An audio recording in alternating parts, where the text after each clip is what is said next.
So hey guys and welcome back to your channel Anurag conceptions. और अब हम लोग शुरू करने वाले हैं इनकम टैक्स की थर्ड वीडियो। और आज का हमारा टॉपिक है लिवी ऑफ इनकम टैक्स।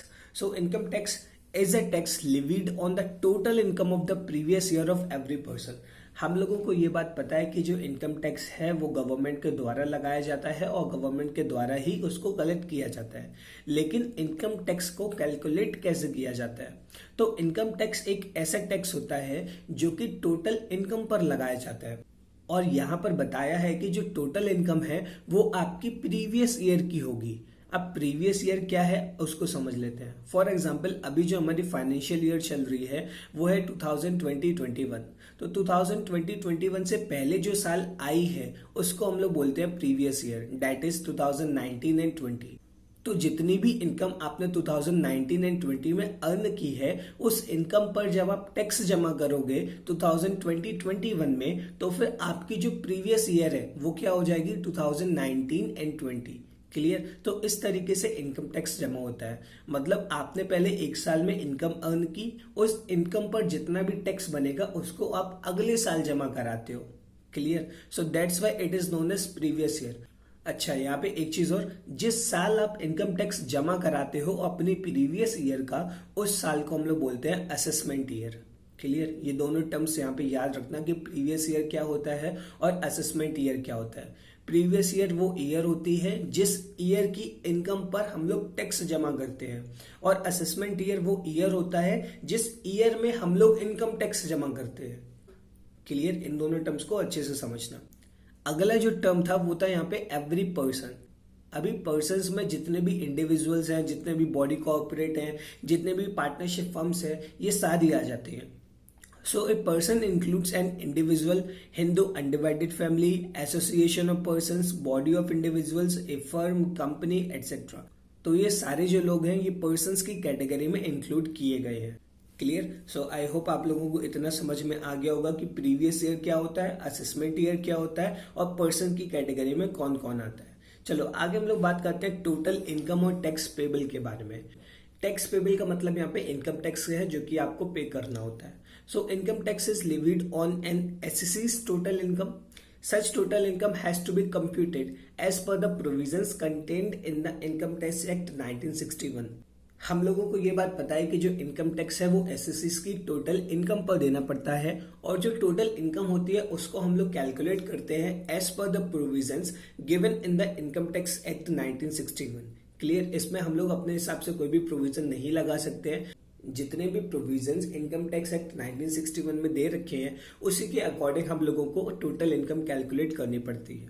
तो इसके अंदर जो पहला स्टेप है वो है डिटर्मिनेशन ऑफ रेसिडेंशियल स्टेटस। जिस पर्सन की आपको इनकम टैक्स कैलकुलेट करनी है सबसे पहले आपको उसका रेसिडेंशियल स्टेटस देखना पड़ता है। अभी रेसिडेंशियल स्टेटस में दो चीजें हो सकती है, या तो वो हमारा रेसिडेंट हो सकता है या फिर वो नॉन रेसिडेंट हो सकता है। अगर वो रेसिडेंट है तो हम लोगों को ये देखना है कि वो ऑर्डिनरली रेसिडेंट है या फिर नॉन ऑर्डिनरली रेसिडेंट है। अब ये होता क्या है, कैसे क्या करना है, इसको हम लोग बड़े ही डिटेल में डिस्कस करेंगे अपने सेकंड चैप्टर में, जिसका नाम है residential status of persons. So, the residential status of a person has to be determined to ascertain which income is to be included in computing the total income.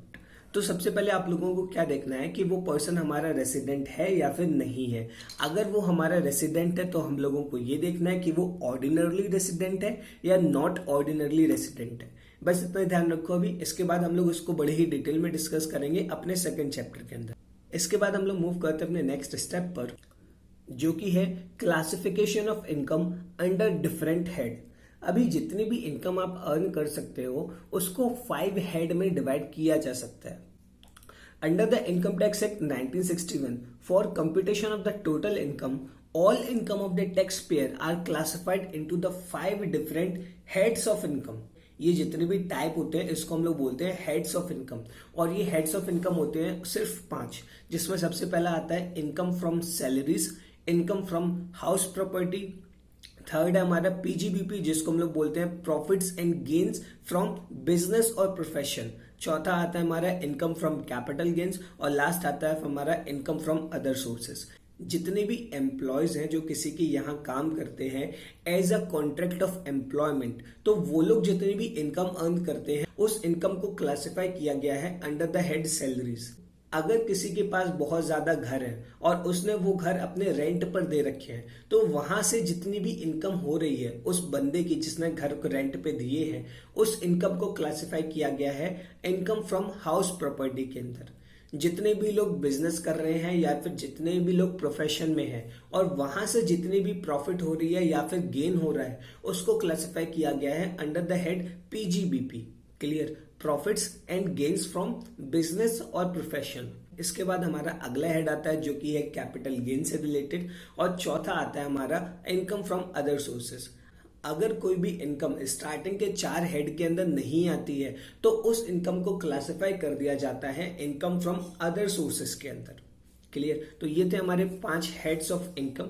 अभी सिर्फ आप नाम याद कर लो इन 5 हेड्स का, इनको भी बड़े डिटेल में डिस्कस करेंगे। क्लियर? सबसे पहले क्या था? इनकम फ्रॉम सैलरीज, दूसरा था इनकम फ्रॉम हाउस प्रॉपर्टी, तीसरा था हमारा पीजीबीपी हेड, चौथा था कैपिटल गेन्स एंड पांचवा है इनकम फ्रॉम अदर सोर्सेज। इसके बाद बारी आती है थर्ड स्टेप की, जो कि है computation of income under each head. ये जितने भी हेड थे जो अभी हम लोगों ने पढ़े थे, इन सभी के अंदर इनकम को कंप्यूट किया जाएगा। अभी कंप्यूट करने का क्या मतलब है? फॉर एग्जाम्पल, जिस बंदे की हम लोग इनकम कैलकुलेट करते हैं वो हो सकता है किसी के यहाँ काम भी करता हो सकता है उसने घर भी रेंट पे दे रखे हो सकता है उसका छोटा सा बिजनेस भी हो, उसका कैपिटल गेन से कुछ प्रॉफिट हो गया हो, या फिर अदर सोर्सेज के जरिए उसकी कुछ ना कुछ इनकम हुई हो। तो इन 5 हेड में उस बंदे की इनकम को कैलकुलेट किया जाएगा और उसके बाद इस इनकम को कंबाइन कर दिया जाएगा जिससे कि उसकी टोटल इनकम निकाली जा सके। Clear? So income is to be computed in accordance with the provisions governing a particular head of income.